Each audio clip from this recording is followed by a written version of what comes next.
Hello, good evening. Welcome to the debate. ജോയിയുടെ ജീവൻ നമുക്ക് തിരിച്ചുപിടിക്കാനായില്ല. കേരള ഫയർ ആൻഡ് റെസ്ക്യൂ ടീമും ദുരന്ത നിവാരണ സേനയും നേവി സ്കൂബ ഡൈവേഴ്സും 45 മണിക്കൂർ നടത്തിയ തെരച്ചിൽ വിഫലമായി. മാലിന്യക്കൂമ്പാരത്തിനിടയിൽ അനാഥ ശരീരം പോലെ ചേതനയേറ്റ് ജോയിയെ കണ്ടെത്തി. ഏത് സാഹസിക ജോലിക്കും മുന്നിലുണ്ടായിരുന്ന ജോയിയെ മരണത്തിൻ്റെ ആഴങ്ങളിലേക്ക് വലിച്ചിട്ടത് നമ്മൾ വലിച്ചെറിഞ്ഞ മാലിന്യങ്ങൾ തന്നെ. പ്രാണവായുവിനു പകരം ഇരച്ചു കയറിയത് ആരുടെയൊക്കെയോ അനാസ്ഥ മൂലം അവിടെ കൂടിയ മലിനജലം. പ്രാണൻ നിലയ്ക്കുന്ന നേരത്ത് മലിനവെള്ളം കുടിച്ചിറക്കി ജോയിക്ക് ദയനീയാന്ത്യം.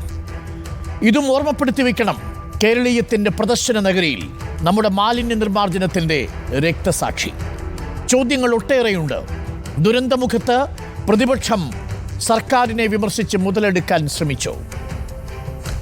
മാലിന്യ നീക്കം സ്തംഭനാവസ്ഥയിലായിട്ടുണ്ടോ? സർക്കാരും കോർപ്പറേഷനും നോക്കുകുത്തിയായോ? തുടർച്ചയായ കോർപ്പറേഷൻ മുന്നറിയിപ്പ് റെയിൽവേ അവഗണിച്ചു. മൃതദേഹം കണ്ടെത്തിയ കനാലിലെ മാലിന്യക്കൂമ്പാരത്തിന് ഉത്തരവാദി ആരാണ്? 25 കോടി ചെലവിട്ട് ഓപ്പറേഷൻ അനന്തയെ അട്ടിമറിച്ചതോ ദുരന്ത കാരണം? റെയിൽവേക്ക് സ്വന്തമായൊരു മാലിന്യ നിർമ്മാർജ്ജന പ്ലാനുണ്ടോ? ഓടും തോട് ഒഴിപ്പിക്കാൻ മുട്ടുവിറയ്ക്കുന്നുണ്ടോ സർക്കാരിന്? മാലിന്യ ശേഖരണത്തിന് സുരക്ഷാ സംവിധാനങ്ങളുണ്ടോ നമ്മുടെ തദ്ദേശ സ്ഥാപനങ്ങൾക്ക്? കൊലയ്ക്ക് കൊടുത്തതോ ജോയിയെ?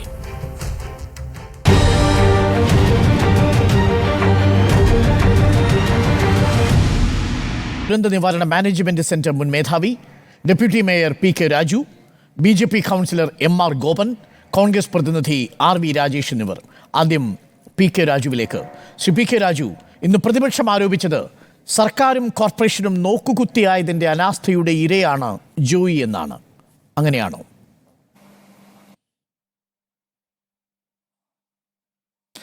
അങ്ങ് സത്യസന്ധമായ ഒരു റിപ്പോർട്ടറാണ്. അങ്ങയുടെ എല്ലാ ബഹുമാനത്തോടും പറയുകയാണ്, ഈ ആരോപണങ്ങളല്ല പറയേണ്ടത്.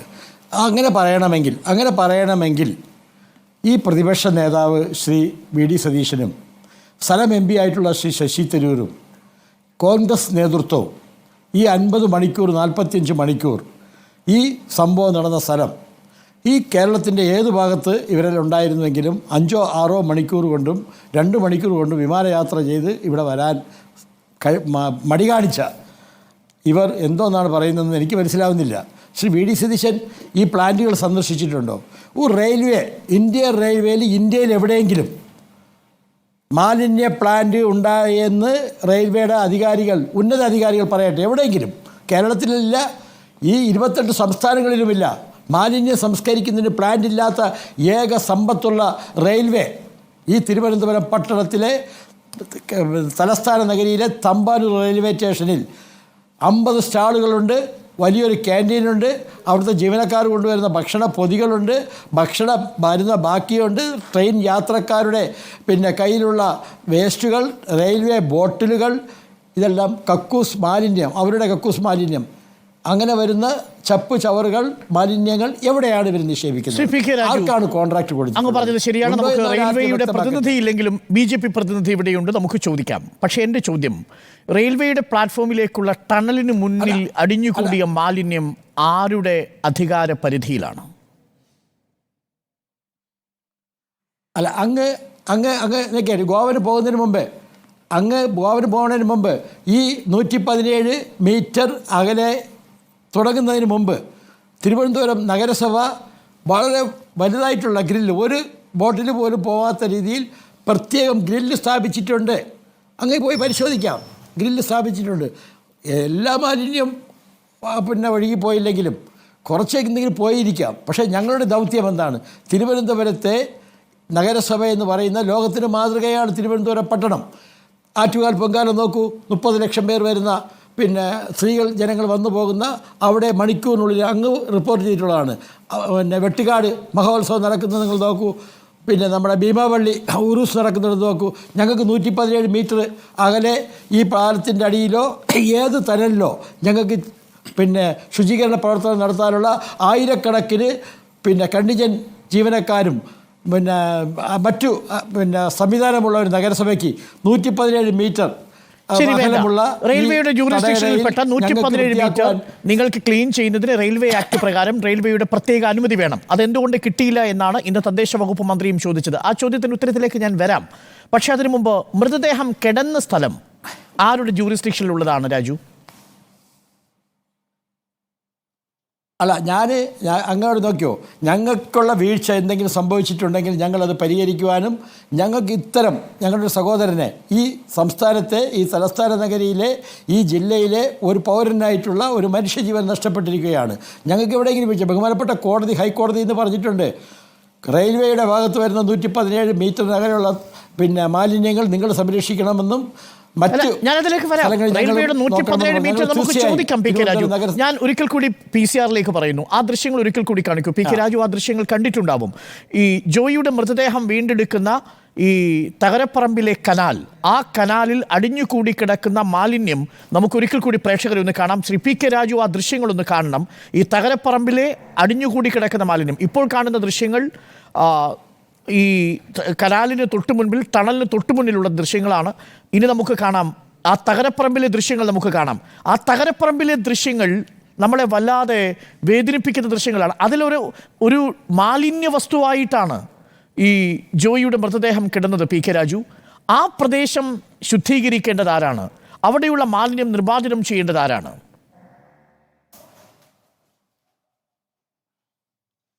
ഞാൻ നേരിട്ട് കണ്ടതാണ്. ഞങ്ങളുടെ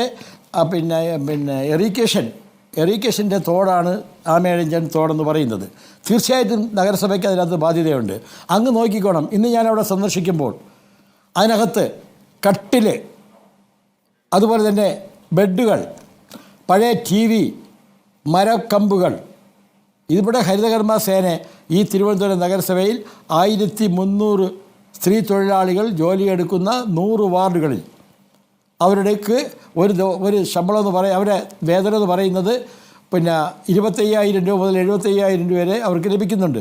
എന്തുകൊണ്ട് ഈ നഗരവാസികൾ, ചിലർ ദുഷ്ടശക്തികൾ അവരെ കണ്ണു തുറക്കട്ടെ, എന്തുകൊണ്ട് ഈ ഹരിതകർമ്മ സേന അവരെ ഇത് ഏൽപ്പിക്കുന്നില്ല? അവർക്ക് ഞങ്ങൾ എത്രയോ പേർക്ക് പെറ്റി അടിച്ചു കൊടുത്തു, അവരുടെ ലൈസൻസുകൾ ക്യാൻസൽ ചെയ്തു. ഇനി അങ്ങോട്ടുള്ള നാളുകളിൽ ഇത്തരം പ്രവൃത്തി നടത്തുന്നവർക്ക് കർശനമായ നടപടി. രാജേന്ദ്രൻ എന്ന കർശന നടപടി നേരത്തെ നമ്മൾ തുടങ്ങിയിരുന്നുവെങ്കിൽ, ആ നിരീക്ഷണം നേരത്തെ നമ്മൾ ഉറപ്പുവരുത്തിയിരുന്നുവെങ്കിൽ ഒരു പരിധിവരെ ഈ ജോയിയെ മരണത്തിന് വിട്ടുകൊടുത്ത മാലിന്യ കൂമ്പാരത്തിൻ്റെ അളവ് കുറയ്ക്കാൻ നമുക്ക് കഴിയുമായിരുന്നു. അവിടെയാണ് പ്രധാനപ്പെട്ട ചോദ്യവും പ്രതിപക്ഷ നേതാവ് ഉന്നയിച്ച ചോദ്യവും പ്രസക്തമാകുന്നത്. സർക്കാരും കോർപ്പറേഷനും ഒക്കെ നോക്കുകുത്തികളായോ ഇതേപോലെ ആമയിഴഞ്ചാൻ തോടും ഈ പാർവതി പുത്തനാരുമൊക്കെ നിരന്തരം മലിനപ്പെടുന്ന സാഹചര്യം ഉണ്ടാകുമ്പോഴെന്ന് ഞാൻ അങ്ങയിലേക്ക് വരാം. അങ്ങ് ചോദിച്ച ചോദ്യമുണ്ടല്ലോ, റെയിൽവേയുടെ ജൂറിസ്ഡിക്ഷനിലുള്ള 117 മീറ്റർ ആരാണ് വൃത്തിയാക്കേണ്ടത് എന്ന ചോദ്യം. MR Gopan BJP കൗൺസിലറാണ്. MR Gopan, നമ്മൾ ഇപ്പോൾ സംസാരിച്ചു കൊണ്ടിരിക്കുന്ന ഈ ജോയി റെയിൽവേയുടെ കരാർ ജീവനക്കാരനല്ലേ? റെയിൽവേയോട് കോർപ്പറേഷൻ മെയ് മാസം 17-ാം തീയതിയും ജൂൺ മാസം 19-ാം തീയതിയും 2 നോട്ടീസുകൾ കൊടുത്ത് ഈ മാലിന്യം അവിടെ നിന്ന് നീക്കം ചെയ്യണമെന്ന് ആവശ്യപ്പെട്ടിട്ടുള്ളതല്ലേ? ഒരു കാലത്ത് റെയിൽവേയുടെ മാലിന്യങ്ങൾ നിർമ്മാർജ്ജനം ചെയ്തൊരു കോർപ്പറേഷൻ ശ്രമിക്കുമ്പോൾ റെയിൽവേ ആക്ട് പ്രകാരം നിങ്ങൾ തടസ്സപ്പെടുത്തിയിട്ടുള്ളതല്ലേ റെയിൽവേക്ക് ഉത്തരവാദിത്വത്തിൽ ഒളിച്ചോടി നിൽക്കാൻ കഴിയുമോ? MR ഗോപൻ.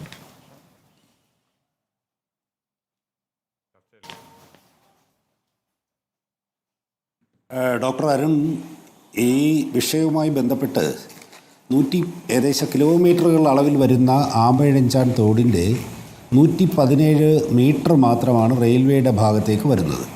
ഡോക്ടർ അരുൺ നേരിട്ട് അവിടെ സന്ദർശിച്ചിട്ടുണ്ടോ എന്നെനിക്കറിയില്ല. നിങ്ങളുടെ റിപ്പോർട്ടർ ചാനലിൻ്റെ മുഴുവൻ ആളുകളും അവിടെ ഉണ്ട്. ആ ഭാഗത്ത് കഴിഞ്ഞ 3 ദിവസമായിട്ടുള്ള ഈ ജോയി എന്ന് പറയുന്ന 42 വയസ്സ് പ്രായമുള്ള ആളെ ബോഡി എടുക്കുന്നതിലേക്കായിട്ടുള്ള പരിശ്രമം നിരവധി ചാനലുകൾ അവിടെ ഉണ്ട്. ഈ റെയിൽവേയിലേക്ക് വന്നിട്ടുള്ള ഈ കിലോമീറ്ററുകൾക്കപ്പുറത്ത് നിന്ന് ഒഴുകി വരുന്ന മാലിന്യം അവിടെ വന്ന് ഡംപ് ചെയ്തതല്ലാതെ അവിടെ റെയിൽവേയുടെ വീഴ്ച കൊണ്ട് റെയിൽവേയുടെ വരുന്ന യാത്രക്കാരോ അല്ലെങ്കിൽ ജീവനക്കാരോ അല്ലെങ്കിൽ അവിടുത്തെ കടകളിൽ നിന്നൊക്കെ, ഇന്നലെയും ഈ ഡെപ്യൂട്ടി മേയർ പറയുന്നു, കടകളിൽ നിന്ന് വലിച്ചെറിയുന്നു. ആ മാലിന്യം കണ്ടാൽ അറിയില്ലേ, വിവിധ സ്ഥലങ്ങളിൽ നിന്ന് ഒഴുകി വരുന്ന മാലിന്യവും ആ കടകളിൽ നിന്ന് വലിച്ചെറിയുന്ന പ്ലാസ്റ്റിക് കുപ്പി, അതൊക്കെ ഒരു പരിധിയുണ്ട്.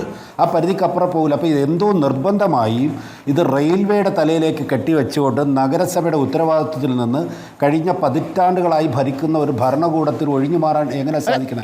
ഇത് ഞങ്ങൾ വെറുതെ ഒരു രാഷ്ട്രീയ ആരോപണം, വസ്തുതാപരമായി ഞങ്ങൾ പറയുന്നു. ഈ നഷ്ടപ്പെട്ടു പോയ ജോയി ആരുടെ കരാർ ജീവനക്കാരനാണ്?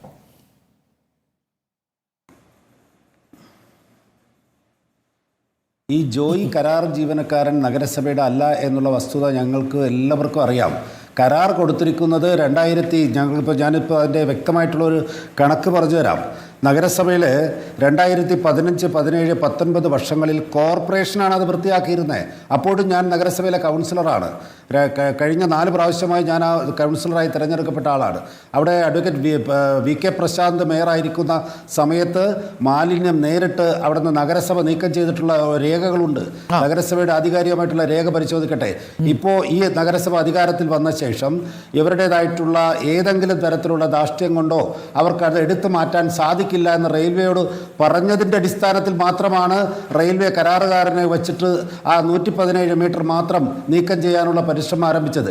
എന്തേ നഗരസഭ പരിധിക്കകത്ത് വരുന്ന ഡിപ്പാർട്ട്മെൻറ്റിൽ റെയിൽവേയുടെ അനുവാദത്തോടുകൂടി കഴിഞ്ഞ കാലങ്ങളിൽ ചെയ്തിരുന്ന കാര്യങ്ങൾ എന്തേ അവർ ചെയ്യാത്തത് കൊണ്ടല്ലേ ഇപ്പോൾ 24 ജനുവരി മാസം ഒരു മീറ്റിംഗ് വിളിച്ചിരുന്നില്ലേ റെയിൽവേയുടെ തലയിലേക്ക് കെട്ടിവെച്ച ഏതെങ്കിലും ഉദ്യോഗസ്ഥർ ഈ മാലിന്യ നിർമ്മാർജ്ജനത്തിനു വേണ്ടി റെയിൽവേയും കോർപ്പറേഷനും തദ്ദേശ വകുപ്പും സംഘടിപ്പിച്ചിരിക്കുന്ന ഒരു യോഗത്തിലേക്ക് പോയിരുന്നോ? ഏതെങ്കിലും തരത്തിൽ ജനുവരി മുതൽ ആവശ്യപ്പെട്ടിട്ടും കോർപ്പറേഷൻ അതിന് അനുമതി നൽകിയിരുന്നോ? ഈ മെയ് മാസം 17-ാം തീയതിയുള്ള കത്ത് എന്തുകൊണ്ട് അവഗണിച്ചു? ജൂൺ മാസം 19-ാം തീയതി കൊടുത്ത നോട്ടീസ് എന്തിന് അവഗണിച്ചു? മറുപടി വേണം സർ.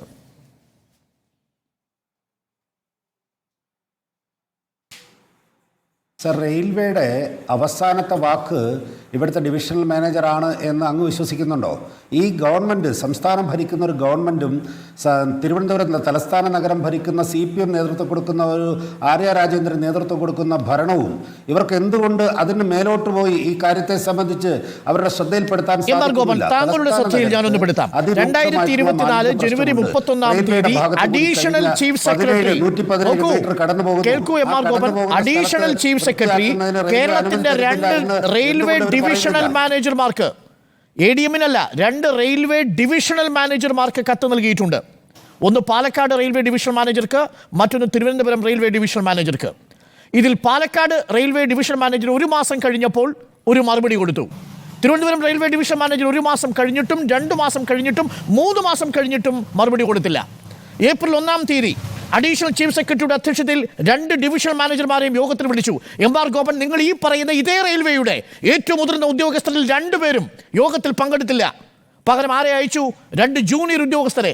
ഇത്രയും ഗുരുതരമായ വിഷയം അഡീഷണൽ ചീഫ് സെക്രട്ടറി ഈ റെയിൽവേയുടെ ഡിവിഷണൽ മാനേജർക്ക് കത്ത് കൊടുത്തറിയിച്ചിട്ടും അങ്ങോട്ട് തിരിഞ്ഞു നോക്കാത്ത റെയിൽവേ ഈ ജോയിയുടെ മരണത്തിന് ഉത്തരവാദിയല്ലേ ഗോപൻ?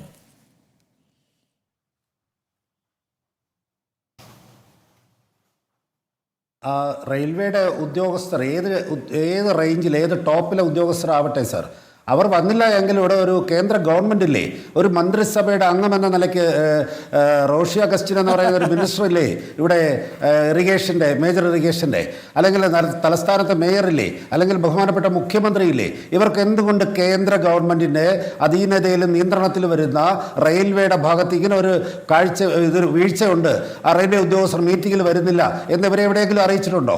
അപ്പോൾ വെറുതെ ഒരു പുകമറ സൃഷ്ടിച്ചുകൊണ്ട് ഈ മാലിന്യ കൂമ്പാരം തലസ്ഥാന നഗരത്തിൽ ഇന്ന് അനുഭവിച്ചുകൊണ്ടിരിക്കുന്ന ദുരിതങ്ങളുടെ ഒക്കെ ഉത്തരവാദി റെയിൽവേ ആണെന്ന് വരുത്തി തീർക്കാനുള്ള ശ്രമത്തിന്റെ ഭാഗമായിട്ടാണ് സാർ കഴിഞ്ഞ 2 ദിവസമായി. പക്ഷേ റെയിൽവേയുടെ വീഴ്ച നിങ്ങൾ അംഗീകരിച്ചേ മതിയാവൂ. 117 മീറ്ററിന്റെ പ്രദേശത്ത് ഈ മാലിന്യം കുന്നുകൂടി കിടക്കുമ്പോൾ അത് നിങ്ങളുടെ ജൂറിസ്ഡിക്ഷനിലാണെന്ന് റെയിൽവേ ആക്ടിൽ പറയുന്ന പ്രദേശത്ത് ആ മാലിന്യം നീക്കം ചെയ്യാനുള്ള ഉത്തരവാദിത്വം റെയിൽവേ ഏറ്റെടുത്തിട്ടില്ല. ഒരു കാര്യം ഞാൻ ചോദിക്കട്ടെ, ഈ ഹൈക്കോടതിയല്ലേ പറഞ്ഞത് റെയിൽവേയാണ് ഏറ്റവും വലിയ വൻകിട മാലിന്യ വിസർജനം ചെയ്യുന്ന ഒരു സ്ഥാപനം എന്ന് പറഞ്ഞത്? ഇതേ ഹൈക്കോടതി തന്നെയല്ലേ? ആ റെയിൽവേക്ക് സ്വന്തമായി സ്റ്റീവേജ് പ്ലാൻ ഉണ്ടോ? സ്വന്തമായിട്ട് STP സംവിധാനങ്ങളുണ്ടോ? ഇത്രയും കാലമായ റെയിൽവേയുടെ മാലിന്യം എങ്ങോട്ട് പോയി എന്ന് ഗോവൻ അന്വേഷിച്ചിട്ടുണ്ടോ?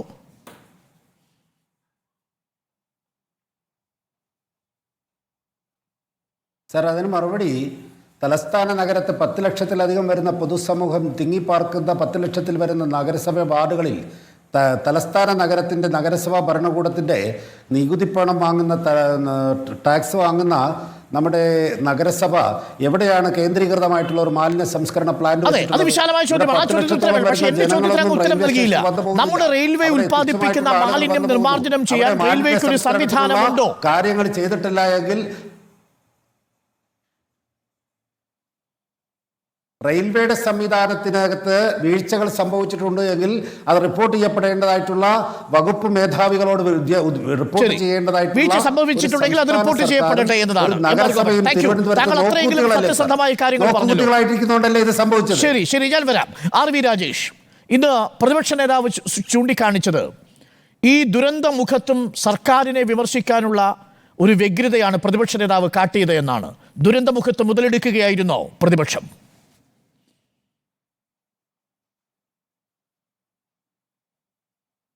എന്ത് മുതലെടുപ്പാണ് പ്രതിപക്ഷം നടത്തിയിട്ടുള്ളത്? ഇതിനകത്ത് ഒരു മുതലെടുപ്പും നടത്തിയിട്ടില്ല. ഇവിടെ ഇത്തരം പ്രവർത്തനങ്ങൾ നടക്കുമ്പോൾ, ഇവിടെ ഈ ദുരന്ത സാഹചര്യങ്ങളിൽ അവിടെ രക്ഷാപ്രവർത്തനം നടത്തുമ്പോൾ അതിന് പൂർണ്ണ പിന്തുണയാണ് പ്രതിപക്ഷവും കോൺഗ്രസും UDF ഒക്കെ നൽകിയിട്ടുള്ളത് എന്നുള്ള കാര്യത്തിൽ ഒരു സംശയമില്ല. ഇന്ന് തന്നെ പ്രതിപക്ഷ നേതാവ് പറഞ്ഞിട്ടുള്ള പ്രധാനപ്പെട്ട ഒരു കാര്യം, ഇവിടെ ഈ പ്രവർത്തനങ്ങളിൽ ഏർപ്പെട്ടിരുന്ന സ്കൂബ ഡൈവ് ടീം, NDRF, അതോടൊപ്പം തന്നെ ഫയർഫോഴ്സ്, ശുചീകരണ തൊഴിലാളികൾ, അവരുടെയൊക്കെ വലിയ ഒരു റിസ്ക് എടുത്തുള്ള ഒരു പ്രവർത്തനത്തെ അഭിനന്ദിക്കുകയാണ് പ്രതിപക്ഷ നേതാവ് അടക്കമുള്ള കോൺഗ്രസിന്റെ നേതാക്കന്മാർ ചെയ്തിട്ടുള്ളത്. ഞാൻ അതിലേക്കൊക്കെ അതവിടെ നിൽക്കട്ടെ. പ്രതിപക്ഷം പറഞ്ഞ കാര്യമോ ഇല്ലാത്ത കാര്യമോ അതൊന്നുമല്ല ഇവിടുത്തെ ഏറ്റവും വലിയ വിഷയം. ഈ നഗരത്തിൽ നമ്മളൊക്കെ ഉൽപ്പാദിപ്പിക്കുന്ന, ഇവിടെ ജീവിക്കുന്ന ആളുകൾ ഉൽപ്പാദിപ്പിക്കുന്ന മാലിന്യം അലക്ഷ്യമായി കൈകാര്യം ചെയ്തതിൻ്റെ ഫലമായിട്ട് ഒരാളിന് ജീവൻ നഷ്ടപ്പെട്ടിരിക്കുകയാണ്. ഇതിൻ്റെ പ്രധാനപ്പെട്ട ഉത്തരവാദിത്വം ഈ നഗരം ഭരിക്കുന്ന കോർപ്പറേഷനാണ്, ഗവൺമെൻറ്റാണ്. ആ ഉത്തരവാദിത്തത്തിൽ നിന്ന് ആർക്കും കൈകഴുകി മുന്നോട്ട് പോകാനൊന്നും കഴിയില്ല. ഇവിടെ ഒരു കാര്യം, ഇവിടെ ആദ്യം മുതൽ ഈ വിഷയം നടന്നപ്പോൾ ഇത് ആരുടെയെങ്കിലും ഇവിടെ പരസ്പരം പഴിചാരുക, റെയിൽവേ ആണ് കുഴപ്പമെന്ന് മന്ത്രി പറയുന്നു, മേയർ പറയുന്നു, അല്ലെങ്കിൽ റെയിൽവേ തിരിച്ചു കുറ്റപ്പെടുത്തുന്നു. ഇങ്ങനെ പരസ്പരം പഴിചാരിക്കൊണ്ട് ആരുടെയെങ്കിലും തലയിൽ ഉത്തരവാദിത്വം വെച്ചുകൊണ്ട് ആർക്കെങ്കിലും രക്ഷപ്പെട്ടു പോകാൻ കഴിയുമോ? ഇതിൻ്റെ പ്രൈം അക്യൂസ്ഡ് ആരാണ്? നമ്മളൊന്ന് ആലോചിച്ച് നോക്കിയേ. ഇവിടെ സൂചിപ്പിച്ചല്ലോ, ഈ ജനങ്ങളിൽ നിന്ന് നികുതി വാങ്ങുന്ന, ജനങ്ങളിൽ നിന്ന് ബിൽഡിംഗ് ടാക്സ് വിധിക്കുന്ന കോർപ്പറേഷന് ഇതിനകത്ത് ഒരു ഉത്തരവാദിത്വം ഇല്ല എന്ന് പറഞ്ഞാൽ നമുക്കൊന്ന് വിശ്വസിക്കാൻ കഴിയുമോ? നമ്മളത് അംഗീകരിക്കാൻ കഴിയുമോ? അതിന് വിമർശിക്കപ്പെടേണ്ടതല്ലേ? ഒരാളുടെ ജീവൻ നഷ്ടപ്പെട്ടോ? ഇത് നേരത്തെ ആകാമായിരുന്നല്ലോ എന്ന് പ്രതിപക്ഷ നേതാവ് ചോദിച്ചല്ലോ. ഇന്ന് ഇവിടെ ഈ നടത്തിയിട്ടുള്ള പ്രവർത്തനങ്ങൾ, ഇത്രയധികം 3-4 മണ്ണ് യന്ത്രങ്ങൾ, അതോടൊപ്പം തന്നെ 6-7 ടിപ്പർ ലോറികൾ, 10-200 തൊഴിലാളികൾ, ഇതെല്ലാം ഉപയോഗിച്ചവരെല്ലാം ഉപയോഗിച്ചുകൊണ്ട് ഈ മാലിന്യം, ഇങ്ങനെ ടൺ കണക്കിന് മാലിന്യം നീക്കം ചെയ്തിട്ട് പോലും അവിടെ ഒന്നുമായിട്ടില്ല. അപ്പോഴാണ് യാതൊരു സുരക്ഷാ മാനദണ്ഡവും ഇല്ലാതെ 3 തൊഴിലാളികളെ ഈ ടൺ കണക്കിന് മാലിന്യം നീക്കം ചെയ്യാൻ വേണ്ടി നിയോഗിച്ച ആളുകളെ എന്ത് പറയേണ്ടതാണ്? ഇവരോട് എന്താ നമുക്ക് പറയാൻ കഴിയുക? ഒരു പ്രതിഷേധാർഹമായ ഒരു സമീപനമല്ലേ ഈ ആയിക്കോട്ടെ. ഇപ്പൊ റെയിൽവേ തടസ്സം നിന്നു, റെയിൽവേ ആണ് ഇതിന്റെ ഏറ്റവും പ്രധാനപ്പെട്ട അക്യൂസ്ഡ് എന്നാണല്ലോ കോർപ്പറേഷൻ പറയുന്നത്. അപ്പൊ കോർപ്പറേഷൻ ഉത്തരവാദിത്വമല്ലേ? ഇപ്പൊ റെയിൽവേക്ക് നോട്ടീസ് കൊടുത്തു. ഒരു നോട്ടീസ് കൊടുത്താൽ തീരുന്ന കാര്യമാണോ ഇത്? ഒരു നോട്ടീസ് കൊടുത്താൽ തീരുന്ന കാര്യമാണോ? ഇവിടെ ഈ പഞ്ചായത്ത് രാജ് ആക്ട് എന്ന് പറയുന്ന നിയമത്തെക്കുറിച്ച്, പഞ്ചായത്ത് രാജ് നഗരപാലിക നിയമത്തെക്കുറിച്ച് മേയർക്ക് വല്ല ബോധമുണ്ട്? അതൊക്കെ പോട്ടെ, ആ നിയമത്തെക്കുറിച്ച് അറിയാത്ത ഒരാൾ മേയർ ആയതുകൊണ്ട് കുറ്റമൊന്നും പറയുന്നില്ല. പക്ഷേ ഇവിടെ ഒരു ദുരന്ത നിവാരണ നിയമമുണ്ട്. 2014 പാസാക്കിയ ദുരന്ത നിവാരണ നിയമം അനുസരിച്ചുകൊണ്ട് കളക്ടർക്കും ഗവൺമെന്റും വലിയ അധികാരമാണ്. ഒരു ചീഫ് സെക്രട്ടറിയോ കളക്ടറോ നോട്ടീസ് കൊടുത്താൽ ആ ഉത്തരവാദിത്വം, ആ നോട്ടീസ് കൊടുത്ത് നിഷേധിച്ചാൽ RV രാജേഷ് രാജു ഒന്ന് വഴങ്ങണം. അല്ല, നന്നായിട്ട് അറിയാം, നിങ്ങൾ പറഞ്ഞാൽ അതിനെ ചോദ്യം ചെയ്യാൻ വേണ്ടി ഹൈക്കോടതിയിലോ സുപ്രീം കോടതിയിലോ മാത്രമേ ഈ നോട്ടീസിനെ ചോദ്യം ചെയ്യാൻ കഴിയുള്ളൂ. ദുരന്ത നിവാരണ നിയമം അനുസരിച്ചുകൊണ്ട് ഒരു നിയമം അനുസരിച്ചുകൊണ്ടുള്ള നിങ്ങൾ നടപടി സ്വീകരിച്ചാൽ ആ ഉദ്യോഗസ്ഥന് അത് ചോദ്യം ചെയ്യാൻ പോലും കഴിയില്ല. രാജേഷ്, നമുക്കതിലേക്ക് വരാം. അതിനു മുൻപ് ഒരു ചോദ്യം പ്രസക്തമാണ്. ഇവിടെ റെയിൽവേ എന്ന് പറയുന്നത് കേന്ദ്ര പൊതുമേഖലാ സ്ഥാപനമാണ്. ആ കേന്ദ്ര സർക്കാരിന്റെ RV രാജേഷ്, എന്റെ ചോദ്യം ഇതാണ്. രാജു ഒരു നിമിഷം വഴങ്ങൂ. RV രാജേഷ്, കേന്ദ്ര സർക്കാരിന്റെ സ്ഥാപനമായ റെയിൽവേ സംസ്ഥാന സർക്കാരും കോർപ്പറേഷനും വിളിച്ചു ചേർത്ത യോഗത്തിൽ പങ്കെടുക്കാതിരിക്കുന്നു. ഇവിടെ സംസ്ഥാന സർക്കാരിനും കേന്ദ്രത്തിനുമിടയിൽ പ്രവർത്തിക്കേണ്ട ഒരാളുണ്ടല്ലോ, നമ്മുടെ MP. എവിടെയാണ് നമ്മുടെ MP ശശി തരൂർ കഴിഞ്ഞ 48 മണിക്കൂറായി?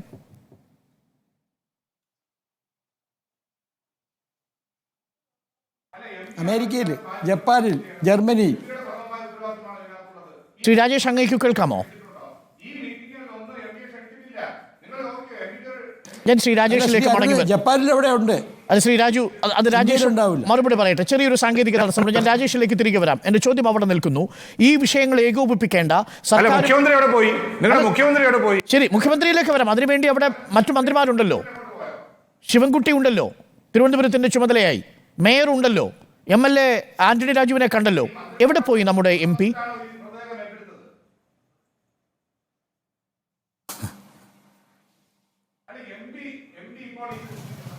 ഞാൻ തിരിച്ചു വരാം. ശ്രീ രാജേഷ്, നമുക്കൊപ്പം ഡോക്ടർ KG താര കൂടി ചേരുന്നുണ്ട്. സംസ്ഥാന ദുരന്ത നിവാരണ മാനേജ്മെന്റ് സെന്റർ മുൻ മേധാവിയാണ് ഡോക്ടർ KG താര. ഡോക്ടർ KG താര, ആരോപണ പ്രത്യാരോപണങ്ങളുടെ ഇടയിലേക്കല്ല ഞാൻ ഡോക്ടർ KG താരയെ ക്ഷണിക്കുന്നത്. പക്ഷേ എങ്കിലും ഇതാരുടെ ഉത്തരവാദിത്വമാണെന്നൊരു ചോദ്യം അവിടെ നിൽക്കുന്നു. ഡോക്ടർ KG താര കഴിഞ്ഞ 48 മണിക്കൂറായി ഈ തിരുവനന്തപുരം നഗരത്തിൽ നടക്കുന്നത് കണ്ടറിഞ്ഞിട്ടുണ്ടാവും. തിരുവനന്തപുരം നഗരം ഡോക്ടർ KG താരയ്ക്ക് പരിചയമുള്ളതുമാണ്. ആമയിഴഞ്ചൻ തോടിൻ്റെ പ്രശ്നം പ്രത്യേകിച്ചും ഈ ഓപ്പറേഷൻ അനന്തയടക്കം. എന്തുകൊണ്ടാണ് ഇത്രയും വലിയൊരു ദുരന്തത്തിന്, ഒരു മനുഷ്യനിർമ്മിത ദുരന്തത്തിന് ഒരു രക്തസാക്ഷിയെ നമ്മൾ സൃഷ്ടിക്കേണ്ടി വന്നത്? ആരുടെ അനാസ്ഥയാവാം? എന്താണ് കാരണം എന്നാണ് ഡോക്ടർ KG താര മനസ്സിലാക്കുന്നത്? നമ്മൾ വളരെ നിർഭാഗ്യകരമായിട്ട് നമ്മൾ ഇപ്പോഴും അന്വേഷിച്ചു കൊണ്ടിരിക്കുന്നത് ശ്രീമാൻ ജോയ് എന്ന ആ സഹോദരൻ മുങ്ങിത്താഴ്ന്നു പോയ സ്ഥലത്തെ വേസ്റ്റിൻ്റെ പിതൃത്വവും അദ്ദേഹത്തിൻ്റെ മൃതശരീരം കണ്ടെത്തിയ സ്ഥലത്തെ വേസ്റ്റിൻ്റെ പിതൃത്വവും അതാണ് നമ്മളിപ്പോൾ അന്വേഷിച്ചുകൊണ്ടിരിക്കുന്നത്. അത് വളരെ നിർഭാഗ്യകരമാണെന്ന് ഞാൻ വിചാരിക്കുന്നു. കാരണം ഈ അനാസ്ഥയ്ക്ക് ഉത്തരവാദികൾ നമ്മളെല്ലാവരുമാണ്. സർക്കാർ അതിനകത്തൊരു പ്രതിയാണ്, റെയിൽവേ തീർച്ചയായിട്ടും പ്രതിയാണ്. നമ്മൾ ഓരോരുത്തരും ഈ കേരളത്തിൽ താമസിക്കുന്ന ഈ ദുരന്തത്തിൽ പ്രത്യേകിച്ച് തിരുവനന്തപുരം സിറ്റിയുടെ നിവാസികളെല്ലാവരും, ഞാൻ ഉൾപ്പെടെ എല്ലാവരും അതിനകത്ത് കുറ്റവാളികൾ എന്നുള്ള രീതിയിൽ തന്നെ നമ്മൾ സ്വയം വിലയിരുത്തേണ്ടതുണ്ട്. അതിൽ കാണേണ്ട ഒരു പ്രധാനപ്പെട്ട വസ്തുത എന്ന് പറഞ്ഞു കഴിഞ്ഞാൽ, ഇപ്പോൾ ഈ വേസ്റ്റിൻ്റെ ഉറവിടം എവിടെ, അതിൻ്റെ പിതൃത്വം എവിടെ ആരാണ് എന്ന് അന്വേഷിക്കുന്നതിന് മുൻപേ നമ്മൾ ഈ പ്രത്യേക സാഹചര്യം, അതായത് ഒരാളുടെ ജീവൻ നഷ്ടപ്പെടാൻ ഇടയാക്കിയ സാഹചര്യത്തിനെ ഒന്ന് വിശകലനം ചെയ്തൊന്ന് നോക്കിക്കഴിഞ്ഞാൽ, ഒരു JCB വന്ന ടൺ കണക്കിന് മാലിന്യങ്ങൾ മാറ്റിയ ഒരു സ്ഥലത്ത് സാധാരണ വസ്ത്രം ഇട്ടുകൊണ്ട് ഒരു മനുഷ്യൻ ഇറങ്ങാനിടയായ 3 പേര് ഇറങ്ങി, അതിനകത്ത് യാതൊരു സുരക്ഷാ ക്രമീകരണങ്ങളും ഇല്ലാതെ ഇറങ്ങി എന്നുള്ള വസ്തുത നമ്മൾ കാണേണ്ടതുണ്ട്. നമ്മൾ മറക്കാൻ പറ്റുന്ന കാര്യമല്ലാതെ ഈ JCBക്ക് മാറ്റാൻ പറ്റുന്നതിലപ്പുറം മറ്റവർ അഗ്നിശമന സേനയിലെ ഉദ്യോഗസ്ഥർ കൈകൊണ്ടാണത് വാരി ഒരു മാലിന്യ കൂമ്പാരം അതിൻ്റെ കരയിലേക്ക് വെച്ചു. എന്നിട്ടും പറ്റാത്തതുകൊണ്ട് JCB വന്നിട്ട് പോലും അത് മാറ്റാൻ സാധിക്കുന്നില്ല. പിന്നെയും മാലിന്യങ്ങൾ. അപ്പോൾ അത്തരമൊരു കൂമ്പാരത്തിലേക്ക് ഒരു സാധാരണ കയറ് കെട്ടി നമ്മൾ താഴേക്ക് അദ്ദേഹത്തിനെ പറഞ്ഞയച്ചിരുന്നുവെങ്കിൽ, അദ്ദേഹത്തിന് പ്രൊട്ടക്റ്റീവ് എന്തെങ്കിലും ഒരു വേഷ സംവിധാനം, ഒരു ഉടുപ്പ് അദ്ദേഹത്തിന് കൊടുക്കാൻ സാധിച്ചിരുന്നെങ്കിൽ അത് ഒരു മഹത്തായ കാര്യമായിട്ട് നമുക്ക് പറയാമായിരുന്നു. പക്ഷേ ഈ 2 പേര് കയറ് കെട്ടി താഴേക്ക് ഇറങ്ങി ഇദ്ദേഹം അതിന് വിസമ്മതിച്ചു എന്ന് പറയുമ്പോഴും അതിൻ്റെ പൂർണ്ണ ഉത്തരവാദിത്വം റെയിൽവേക്ക് തന്നെയാണ്. കാരണം occupational safety, health and working environment എന്ന് പറയുന്ന ഒരു നിയമമുണ്ട്. അതിനകത്ത് തൊഴിലുടമയുടെ ഉത്തരവാദിത്വമാണ്, ഏത് വ്യക്തിയാണോ സ്ഥാപനമാണോ എന്നുള്ളതല്ല, ആരാണോ തൊഴിലാളികളെ അതിനു വേണ്ടി കരാർ വ്യവസ്ഥയിലോ അല്ലാതെയോ എടുക്കുന്നത് അവരുടെ ഉത്തരവാദിത്വമാണ് അവരുടെ സുരക്ഷയ്ക്കുള്ള മാർഗങ്ങൾ ഒരുക്കുക എന്ന് പറയുന്നത്. ഈ കാര്യത്തിൽ അത് നടന്നിട്ടില്ല എന്നുള്ളത് വളരെ വളരെ ഗുരുതരമായ ഒരു കൃത്യവിലോപമായിട്ട് തന്നെ നമ്മൾ കാണേണ്ടതുണ്ട്. റെയിൽവേ ആണ് ഈ കരാർ കൊടുത്തിരിക്കുന്നത്. നിലവിൽ ഞങ്ങൾ തുടക്കത്തിൽ തന്നെ സൂചിപ്പിച്ചത്, റെയിൽവേ ഇങ്ങനെ കരാർ കൊടുക്കുമ്പോൾ ഇത്തരം മാലിന്യ നിർമ്മാർജ്ജനത്തിൽ പരിചയമുള്ള ഏജൻസിക്കാണോ കൊടുത്തിട്ടുണ്ടാവുക. ഒരുപക്ഷെ വളരെ പെട്ടെന്ന് പ്രോസിക്യൂഷൻ നടപടികളിലേക്ക് സംസ്ഥാന സർക്കാരും കോർപ്പറേഷനും കടക്കുന്നു എന്ന് കണ്ട് കഴിഞ്ഞ ജൂൺ മാസം 19-ാം തീയതി കിട്ടിയ നോട്ടീസിൻ്റെ ഒരു മറുപടി എന്ന വണ്ണമാണ് ഈ കരാറുകാരെ ഏൽപ്പിക്കുന്നത്. തിടുക്കപ്പെട്ട് 3 ആഴ്ചയ്ക്കുള്ളിൽ നടത്തിയ നീക്കം. ആ 3 ആഴ്ചയ്ക്കുള്ളിൽ റെയിൽവേ കരാറുകാരെ ഏൽപ്പിക്കുമ്പോൾ റെയിൽവേ തന്നെ ഈ സുരക്ഷാ സംവിധാനങ്ങളെക്കുറിച്ച് കരാറുകാരോട് തിരക്കേണ്ടതായിരുന്നില്ലേ? ഇനി ഇത് നിയമത്തിൻ്റെ വഴിയിലാണ് സഞ്ചരിക്കുന്നതെങ്കിൽ ഇതിൽ ആ കരാറുകാരനാണോ കുറ്റക്കാരനായി നിൽക്കുക, അതോ ഇത് ഏൽപ്പിച്ച റെയിൽവേയുടെ ADM ആയിരിക്കുമോ? കരാറുകാരനല്ല. വാസ്തവത്തിൽ ഇത് കരാർ ആരാണോ കൊടുക്കുന്നത് അവരാണ്. കാരണം അതിൻ്റെ ഈ 2016 റെയിൽവേ ബോർഡ് എല്ലാ ഡിവിഷണൽ മാനേജർമാർക്കും ഒരു നിർദ്ദേശം കൊടുത്തിട്ടുണ്ടായിരുന്നു. കേന്ദ്ര റെയിൽവേ ബോർഡ് ഈ പ്ലാസ്റ്റിക്കിൻ്റെ ഉപയോഗം കുറയ്ക്കണം എന്നുള്ളതും, അതുപോലെ പബ്ലിക് അക്കൗണ്ട്സ് കമ്മിറ്റി, ലോകസഭയുടെ പബ്ലിക് അക്കൗണ്ട്സ് കമ്മിറ്റി ഒരു പെർഫോമൻസ് ഓഡിറ്റ് നടത്തിയിട്ടുണ്ടായിരുന്നു 2020 മുതൽ.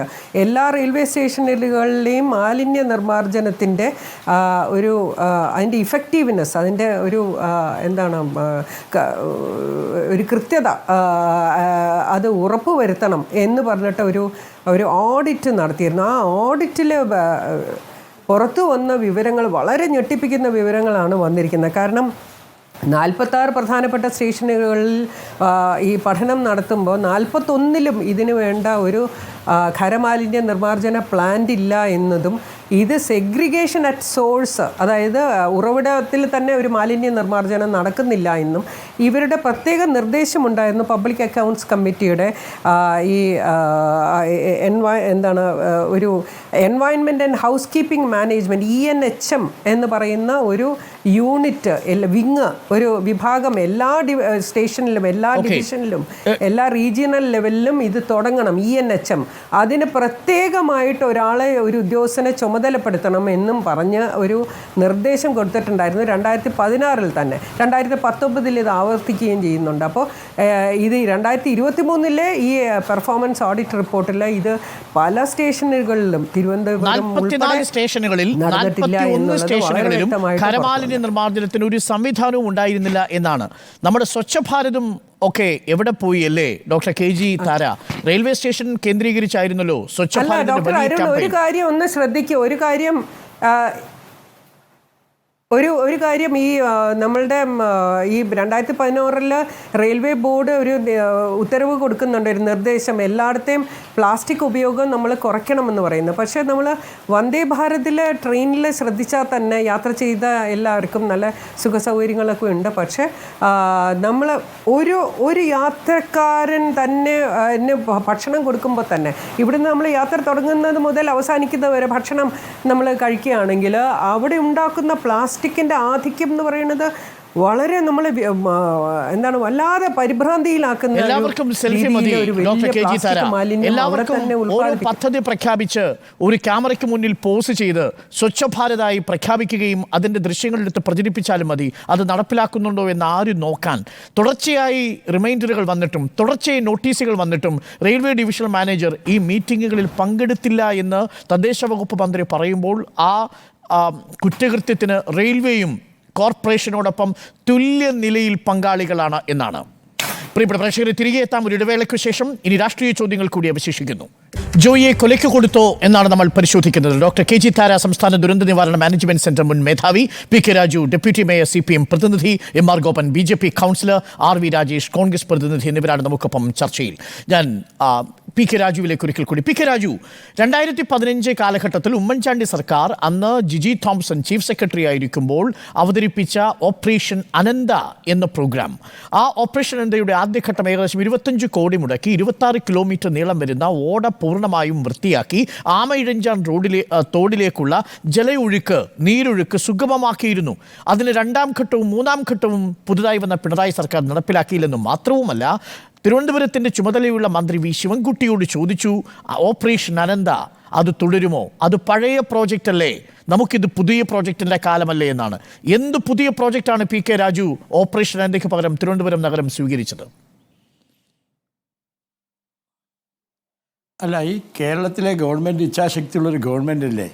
അത് അരുണിനും അറിയാമല്ലോ. ആ ഗവൺമെൻറ് ഇന്നുണ്ടായ നമുക്ക് ആ ഒരു അനുഭവത്തിൻ്റെ അടിസ്ഥാനത്തിൽ ആ ഓപ്പറേഷൻ അനന്ത ഏത് രീതിയിൽ ചെയ്യണമെന്ന് ഗവൺമെൻറ് തുടർ നടപടികൾ അത് ഗവൺമെൻറ്റാണ് തീരുമാനിക്കേണ്ടത്. അതൊരു ജീവൻ വില കൊടുക്കേണ്ടി വന്നു. കഴിഞ്ഞ 8 വർഷമായി കോൾഡ് സ്റ്റോറേജിലിരുന്നു വാസുകി. അന്നത്തെ ചീഫ് സെക്രട്ടറി വിജയാനന്ദന് കൊടുത്ത ഒരു പ്ലാൻ, ഓപ്പറേഷൻ അനന്തയുടെ 2ാം ഘട്ടവും 3ാം ഘട്ടവും എങ്ങനെയാവണമെന്നുള്ളതിന്. PK രാജു, ഇന്ന് തിരുവനന്തപുരം മെഡിക്കൽ കോളേജിൽ ലിഫ്റ്റ് 44 മണിക്കൂർ പ്രവർത്തനക്ഷമമല്ലാതായി. ഒരു മനുഷ്യൻ, ഒരു രോഗി, ഒരു CPI പ്രതിനിധിയാണ് അദ്ദേഹം അവിടെ മലമൂത്ര വിസർജനം ചെയ്ത ലിഫ്റ്റിൽ കിടന്നിട്ട് ഒരു മനുഷ്യൻ തിരിഞ്ഞു നോക്കിയില്ല. PK രാജു, ഇച്ഛാശക്തിയുള്ള ഗവൺമെന്റ് ആണല്ലേ?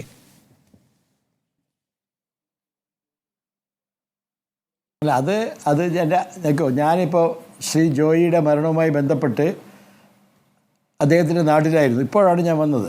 അങ്ങയുടെ റിപ്പോർട്ടർ വിളിച്ചതനുസരിച്ച് വന്നാണ്. അതിനെപ്പറ്റി ഞാൻ അങ്ങ് പോയതിന് ശേഷം മാത്രമേ എന്ത് സംഭവിച്ചു എന്ന് എനിക്കത് പറയാൻ കഴിയുള്ളൂ. നമ്മുടെ ചോദ്യം, അങ്ങ് ഇപ്പോൾ വിളിച്ചിരിക്കുന്ന കാര്യങ്ങൾ ചർച്ച ചെയ്യുവാനാണ് അങ്ങ് വിളിച്ചിട്ടുള്ളത്.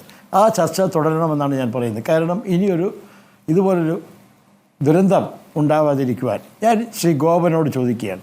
അങ്ങ് ചോദിക്കേണ്ട ഒരു ചോദ്യമാണ്. ഗോപൻ അത് നിഷേധിക്കും. കഴിഞ്ഞ മാസം വരെ ഉണ്ടായിരുന്ന ശ്രീ വി മുരളീധരൻ അങ്ങനെ ഇവിടെ ഈ 117 മീറ്റർ അകലെ മാലിന്യം കെട്ടിക്കിടക്കുന്നു എന്ന് ബോധ്യമുണ്ടെങ്കിൽ ശ്രീ വി മുരളീധരൻ അവിടെ സന്ദർശിച്ചിരുന്നോ? BJPയുടെ ഏതെങ്കിലും നേതാക്കന്മാർ സന്ദർശിച്ചിരുന്നോ? ശ്രീ ഗോപനും 34 കൗൺസിലർമാരും ഉണ്ടല്ലോ.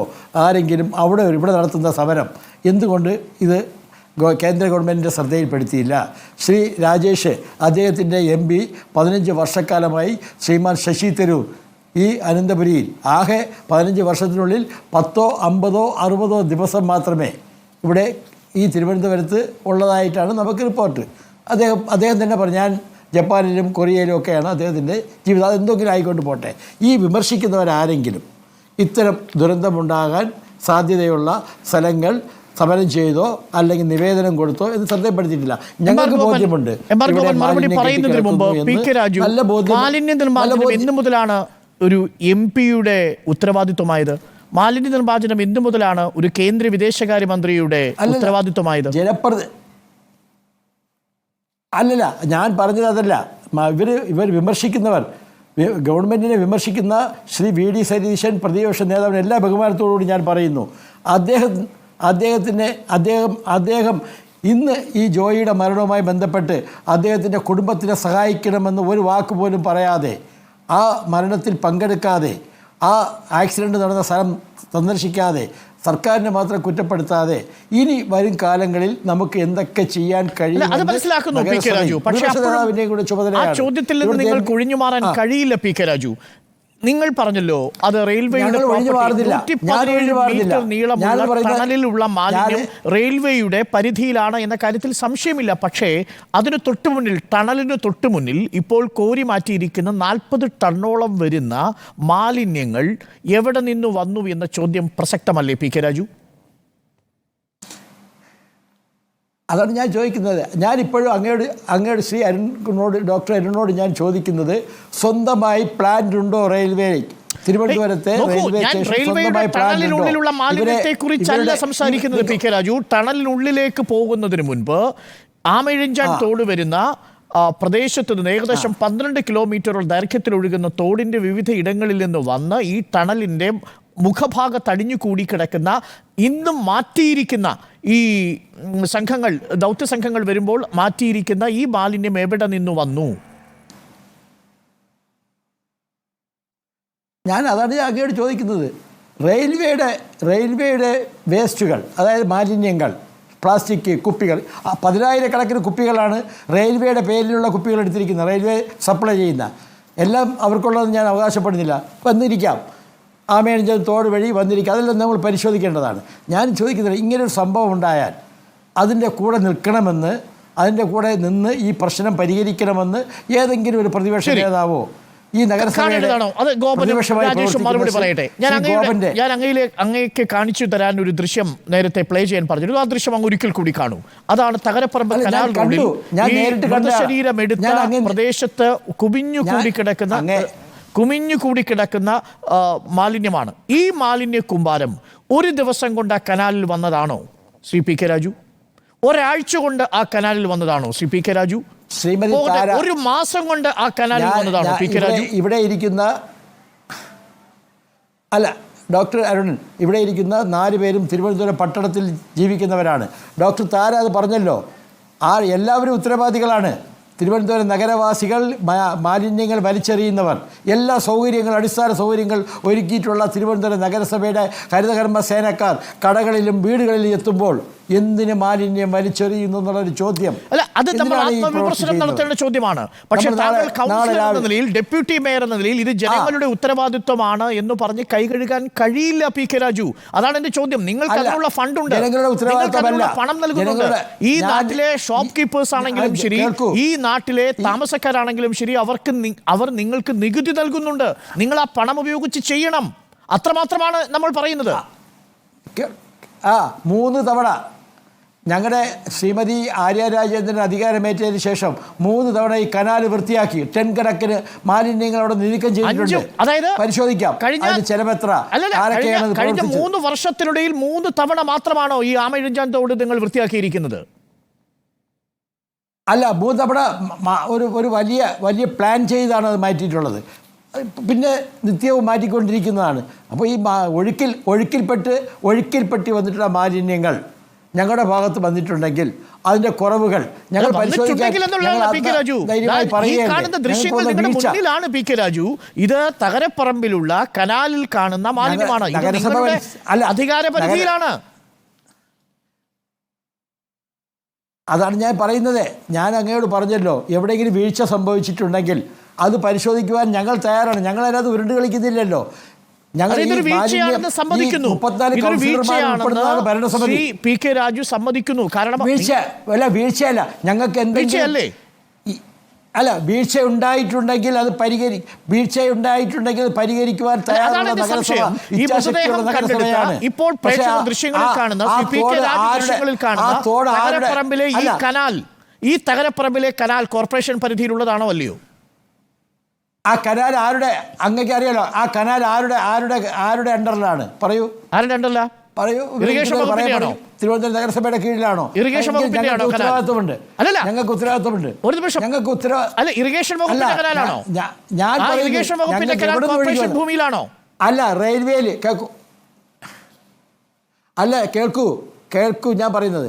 എവിടെ നിന്ന് ഒഴുകി വന്നാലും മാലിന്യം എവിടെ നിന്ന് ഒഴുകി വന്നാലും റെയിൽവേയുടെ 117 മീറ്ററിൽ അപ്പുറം തകരപ്പറമ്പ് കനാൽ കോർപ്പറേഷൻ പരിധിയിലുള്ളതാണോ? എന്റെ ചോദ്യം വളരെ ലളിതമാണ് ശ്രീ പി കെ രാജു. അങ്ങനെയാണെങ്കിൽ കനാലില് മാലിന്യം വന്നാലും മാറ്റിക്കൊണ്ടിരിക്കുന്നുണ്ട്. അപ്പൊ ഇപ്പോൾ കാണുന്ന ഈ മാലിന്യം വീഴ്ച തന്നെയാണ്. വീഴ്ചയാണ്, താങ്കൾ സമ്മതിക്കുന്നു, വീഴ്ചയാണ്. മാലിന്യങ്ങൾ എവിടുന്നാലും വന്നിട്ടുണ്ടോ കേൾക്കൂ, അത് അവിടുന്ന് നീക്കം ചെയ്ത് അടിയന്തരമായി അത് നീക്കം ചെയ്തതിന് ശേഷം കർശന നടപടികളുമായി മുന്നോട്ട് പോകും. താങ്കൾ അംഗീകരിച്ചതിന് നന്ദിയുണ്ട്. അത് അംഗീകരിക്കുകയാണ് വേണ്ടിയിരുന്നത്. താങ്കൾ അംഗീകരിച്ചു. ആ രാഷ്ട്രീയ സത്യസന്ധത താങ്കൾ കാണിച്ചു. എം.ആർ. ഗോപൻ ആ രാഷ്ട്രീയ സത്യസന്ധത ശ്രീ ഗോപൻ കാണിക്കണം. ബിജെപി കൗൺസിലർമാർക്കും ഉത്തരവാദിത്തമുണ്ട്. എനിക്കൊരു സംശയമുണ്ട് പി കെ രാജു. അവർ 34 പേരുണ്ട്. നഗരസഭയെ കുറ്റപ്പെടുത്തുകയാണ്. പ്രതിപക്ഷമില്ല. ഈ മൃതദേഹം നിയമസഭയിലാണ്.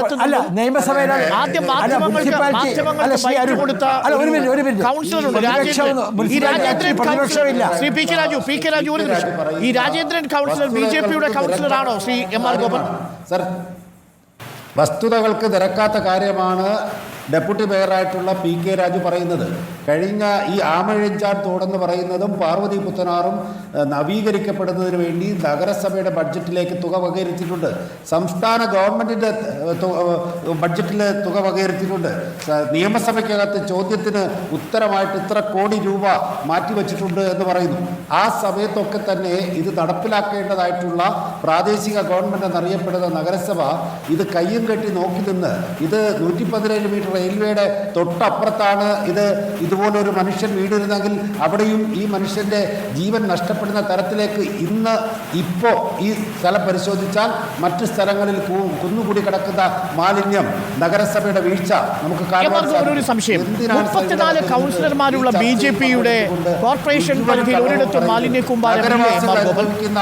34 കൗൺസിലർമാരുള്ള ബിജെപിയുടെ അധികാര പരിധിയിൽ വാർഡുകളിൽ ഒരിടത്തും ഈ മാലിന്യ കൂമ്പാരം ഇല്ലേ എം.ആർ. ഗോപൻ?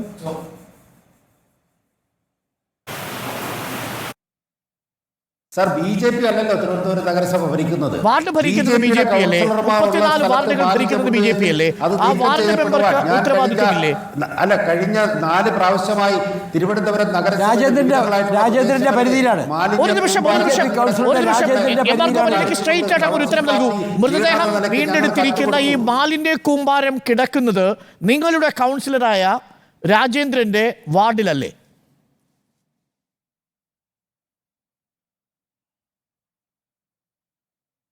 സാർ, രാജേന്ദ്രന്റെ വാർഡിലായാലും MR ഗോപന്റെ വാർഡിലായാലും PK രാജുവിന്റെ വാർഡിലായാലും നീക്കം ചെയ്യപ്പെടേണ്ട ഉത്തരവാദിത്വം ഭരണ കേന്ദ്രത്തിലല്ലേ? അപ്പോ ഈ വാർഡ് പ്രതിനിധിക്ക് മറ്റെന്താണ് പണി? ഉൾപ്പെടുന്ന ആ ഭരണകൂടത്തിലല്ലേ അവിടെയുള്ള ഈ രാജ്യത്തിന്റെ വോട്ട് ചെയ്ത് വിജയിപ്പിച്ച വോട്ടർമാരടക്കം മൂക്കുപൊത്തിയാണ് തകരപ്പറമ്പ് കനാലിന്റെ മുൻഭാഗത്തുകൂടി നടക്കുന്നത്. മാറ്റിവെക്കുവാനുള്ള ഉത്തരവാദിത്വം അവർക്കല്ലേ സാർ?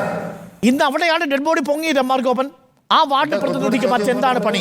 അവിടെ അവരുടെ സാധാരണ ജീവിതം ദുസ്സഹമാകത്തക്ക രീതിയിൽ ഇതേപോലെ വേസ്റ്റ് വന്ന് മാസങ്ങളെ അടിഞ്ഞുകൂടി കിടക്കുന്നുണ്ടെങ്കിൽ നിങ്ങളുടെ പ്രതിനിധിക്ക് എന്ത് ജോലി? പവർ ഹൗസ് വഴി സാർ ഒരു മിനിറ്റ് പവർ ഹൗസ് വഴി പുത്തിരിക്കണ്ട വഴി പഴവങ്ങാടിയിലൂടെ തകരപ്പറമ്പ് കഴിഞ്ഞ് ഉപ്രാവൂട് പാലത്ത് നിന്ന് ബോഡി കണ്ടു കിട്ടിയത് ഒരു നിർഭാഗ്യമായിട്ടാണ് നഗരസഭ ഇപ്പൊ കാണുന്നത്.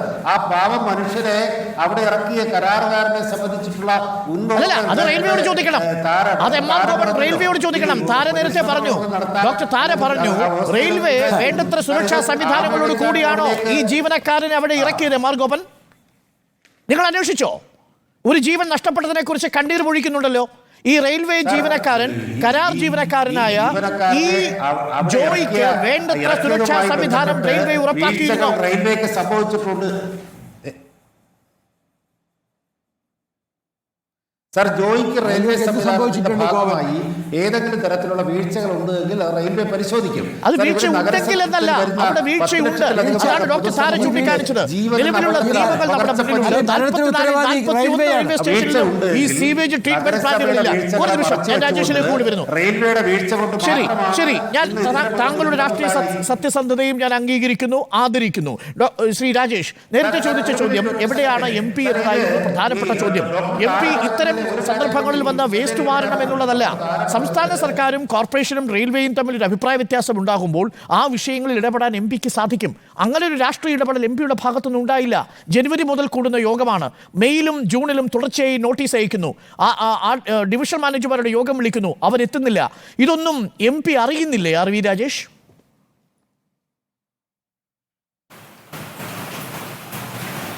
അല്ല, ഇവിടെ ഏറ്റവും പരിഹാസ്യമായ രീതിയിലാണ് ഈ ചർച്ച മുന്നോട്ട് പോകുന്നത്. ഇവിടെ ഇത് 140 മീറ്റർ റെയിൽവേ ക്ലീൻ ചെയ്യണം. അടുത്ത ഓരോ വാർഡ് 50 മീറ്റർ വെച്ച് ഈ കോർപ്പറേഷൻ വിഭജിച്ച് കൊടുത്തിട്ടുണ്ട്. ഓരോ കോർപ്പറേഷൻ കൗൺസിലർമാർക്ക് MPക്ക് 50 മീറ്റർ, അല്ലെ MPക്ക് ഇത്ര മീറ്റർ ഓരോ കൗൺസിലർമാർ. ഇത് ഓരോ കൗൺസിലർമാരെയാണോ? ഞാൻ അതാണ് ആദ്യമേ ചോദിച്ചത്. ശ്രീ രാജു നിഷേധിച്ചു. പഞ്ചായത്ത് കുറിച്ച് വല്ല ഞാൻ പറഞ്ഞോട്ടെ, MP എവിടെ? താങ്കൾ മര്യാദ താങ്കൾ സംസാരിച്ചപ്പോൾ ഞാൻ ഇടപെട്ടില്ല. പറഞ്ഞാൽ മതി, മര്യാദ കാണിക്കൊരു ചർച്ചയിൽ. ഇപ്പൊ ഇതിനകത്ത് വളരെ വ്യക്തമായ ഒരു കാര്യം പറയാം. ക്ലീശയായി കുറെ കാര്യങ്ങൾ പറഞ്ഞുകൊണ്ടിരിക്കുകയാണ്. ഇച്ഛാശക്തിയുള്ള ഒരു ഗവൺമെന്റ് ആണ്. ഇച്ഛാശക്തിയുള്ള ഗവൺമെന്റ് അല്ല മര്യാദ കാണിക്കുക, ഒരു മര്യാദ കാണിക്കുക. ഒരു ചർച്ചയിൽ പങ്കെടുക്കുമ്പോൾ ചില കാര്യങ്ങൾ മര്യാദ ശുചീകരണത്തിന് വേണ്ടി പണം ചെലവഴിച്ച ആളുകളാണ് നിങ്ങൾ. ഇവിടെ നിങ്ങൾക്ക് ഈ കോർപ്പറേഷൻ അധികാരികൾക്ക് ഇക്കാര്യത്തിൽ ഒരു ഉത്തരവാദിത്വമില്ലെന്നാണ് നിങ്ങൾ പറയുന്നത്. പഞ്ചായത്ത് രാജ് നിയമം അനുസരിച്ചുകൊണ്ട് ശുചീകരണത്തിന്റെ അല്ലെങ്കിൽ കോർപ്പറേഷന്റെ ഇതിന്റെ ഉത്തരവാദിത്വം ആരാണ്? നിങ്ങൾ നികുതി വാങ്ങുന്നുണ്ട്, നിങ്ങൾക്ക് കോർപ്പറേഷന്റെ യാതൊരു ഉത്തരവാദിത്വമില്ലേ? ശ്രീ PK രാജുവിന്റെ വാർഡിലാണ് മെഡിക്കൽ കോളേജ് വരുന്നത്. ആ മെഡിക്കൽ കോളേജിന് പുറകിൽ പോയി കഴിഞ്ഞാൽ കണക്കിന് മാലിന്യം, മെഡിക്കൽ കോളേജിലെ മാലിന്യം അവിടെ കൂട്ടിയിട്ടിരിക്കുകയാണ്. അവിടെ ടൺ കണക്കിന് മാലിന്യമുണ്ട്. ഇതൊക്കെ നിങ്ങൾ ക്രിമിനൽ കുറ്റമാണ് ചെയ്യുന്നത്. ഈ നഗരത്തിലെ ജനങ്ങളോട് ഏറ്റവും വലിയ ക്രിമിനൽ കുറ്റമാണ് നിങ്ങൾ ചെയ്യുന്നത്. പിന്നെ ഇതൊക്കെ പറയുന്നു ആരുടെ ഉത്തരവാദിത്വം? ശശി തരൂരിന്റെ കാര്യം അവിടെ കേട്ടെ, ഞാൻ പറയാം. ഒന്ന് അടങ്ങ്, ഒരു മര്യാദ കാണിക്കും, ചർച്ചയിൽ മര്യാദ കാണിക്കും. താങ്കൾ ഒരു ജനപ്രതിനിധിയല്ലേ, ഒരു മര്യാദ കാണിക്കും ചർച്ചയിൽ. അപ്പൊ ഇതിനകത്തൊരു കാര്യമുണ്ട്. ഈ കാര്യങ്ങളൊക്കെ ഈ കാര്യങ്ങളൊക്കെ ഏകോപിപ്പിച്ചുകൊണ്ടാണ് UDF ഗവൺമെന്റ് കാലഘട്ടത്തിൽ, ഉമ്മൻചാണ്ടിയുടെ ഗവൺമെന്റ് കാലഘട്ടത്തിൽ ഓപ്പറേഷൻ അനന്ത് നടത്തിയത്. അന്ന് ഇവിടെയുള്ള ചീഫ് സെക്രട്ടറി നേരിട്ട് ഇറങ്ങി ഗവൺമെന്റ് ജില്ലാ കളക്ടർ, ഇറിഗേഷൻ വകുപ്പ്, അതോടൊപ്പം ഇലക്ട്രിസിറ്റി വകുപ്പ്, ഈ റെയിൽവേയുടെ ഈ ഭാഗം ടൺ കണക്കിന് മാലിന്യമാണ് അവിടെ നീക്കം ചെയ്തത്. അന്നൊക്കെ എവിടെയായിരുന്നു നിങ്ങൾ ചോദിച്ചോ?